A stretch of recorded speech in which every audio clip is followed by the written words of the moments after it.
Perkenalkan, nama lengkap saya Hilda Tasinak Daura Januar, NIM 18030301664, kelas D, semester 6, jurusan Sosiologi, Fakultas Ilmu Sosial dan Ilmu Politik, Universitas Nusa Tenggara Kupang.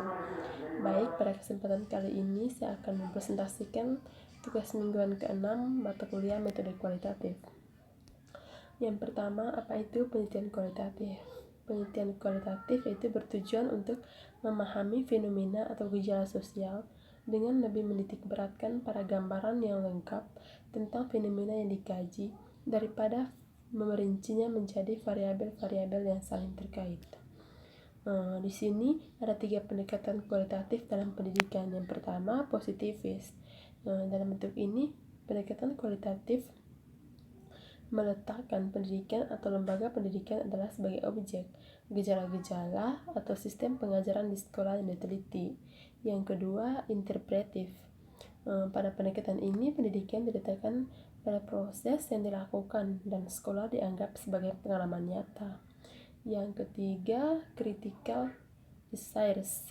Pendidikan diletakkan pada institusi sosial yang didesain untuk sosial dan budaya dan perkembangan lainnya. Yang berikut karakteristik penelitian kualitatif. Yang pertama, permasalahan masa kini. Pada umumnya, penelitian kualitatif mengarahkan kegiatannya pada masalah kekinian. Subjek peristiwa yang diteliti bukan masa lampau seperti dalam penelitian sejarah. Dengan demikian, penelitian kualitatif bersifat empirik dengan sasaran penelitiannya yang berupa beragam permasalahan yang terjadi di masa kini. Terus yang kedua, natural setting. Topik penelitian kualitatif diarahkan pada kondisi asli apa adanya, sesuai dengan di mana dan kapan subjek penelitian berada. Terus yang ketiga, bersifat holistik. Penelitian kualitatif memandang berbagai masalah selalu berada dalam kesatuannya, tidak terlepas dari kondisi yang lain yang menyatu dalam satu konteks. Terus yang keempat, memusatkan pada deskripsi. Penelitian kualitatif memusatkan pada kegiatan ontologis sehingga data yang dikumpulkan terutama berupa kata-kata, kalimat, atau gambar memiliki makna yang lebih nyata daripada sekedar angka atau frekuensi. Terus yang kelima, analisis induktif.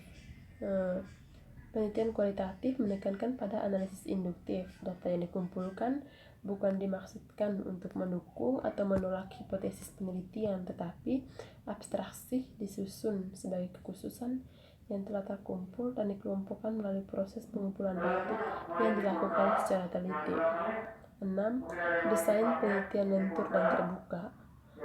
Dalam penelitian kualitatif, desain disusun secara lentur dan terbuka disesuaikan dengan kondisi sebenarnya yang dijumpai di lapangan.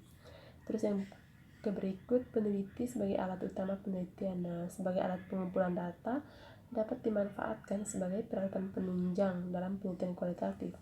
Namun demikian, alat penelitian utamanya tetaplah peneliti sendiri. Terus yang berikut, purpose sampling. Ini mengingat bahwa penelitian kualitatif tidak ada tujuan untuk melakukan generalisasi. Maka penarikan sampel dilakukan dengan teknik cuplikan yang bersifat purposif. Terus makna sebagai perhatian utama. Yang dimaksud, peneliti memusatkan dirinya pada partisipan perspektif. Dengan demikian dapat dihindari perumusan makna mengenai sesuatu dalam konteksnya yang berdasarkan pandangan hanya dari penelitian sendiri. Terus bentuk laporan dengan model studi kasus. Laporan penelitian kualitatif cenderung untuk menggunakan model laporan studi kasus karena lebih sesuai bagi penyajian realitas multi perspektif dengan kekayaan. Terus yang kedua, jenis penelitian kualitatif. Yang pertama itu penelitian fenomenologis, terus studi etnografi, dan yang ketiga dalam grounded theory, yang keempat studi biografis, yang kelima studi kasus, yang berikut tentang peneliti. Seperti halnya peneliti lainnya, sejauh mana peneliti memiliki karakteristik kepribadian tertentu dan keterampilan yang diperlukan untuk jenis penelitian yang perlu dinilai hanya sebagai skala rating atau formulir survei akan dinilai dalam jenis penelitian.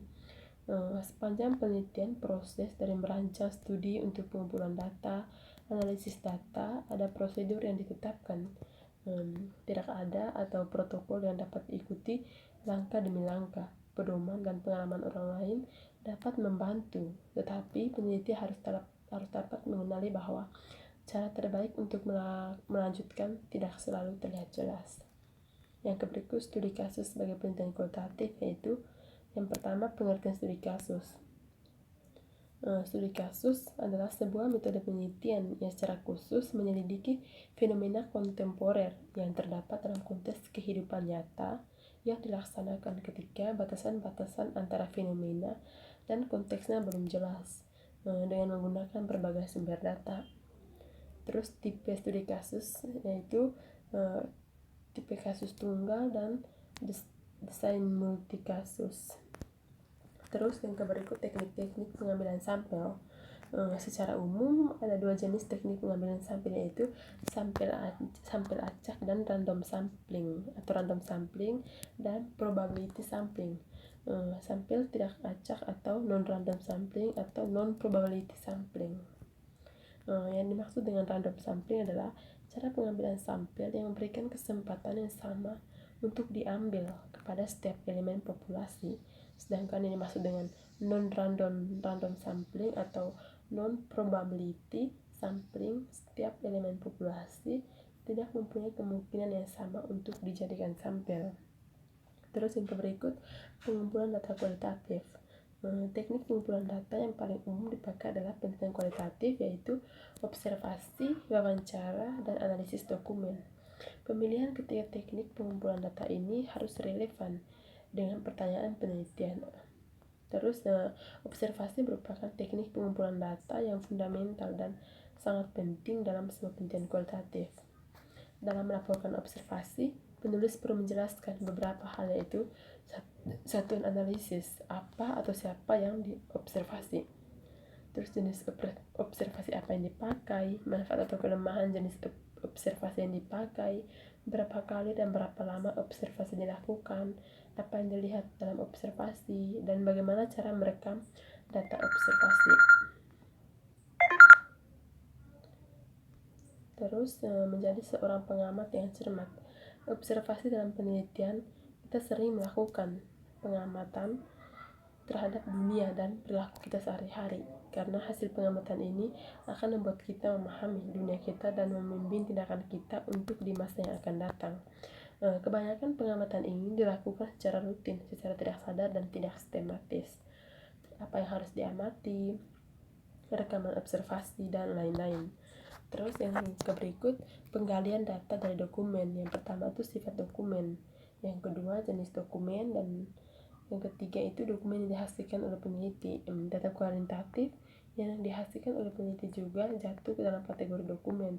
Tes proyektif, tindakan sikap, pemeriksaan konten, data statistik dari survei pada sejumlah topik ahli dapat dianggap sebagai dokumen untuk mendukung penyelidikan kualitatif, dan menggunakan dokumen dalam penelitian kualitatif.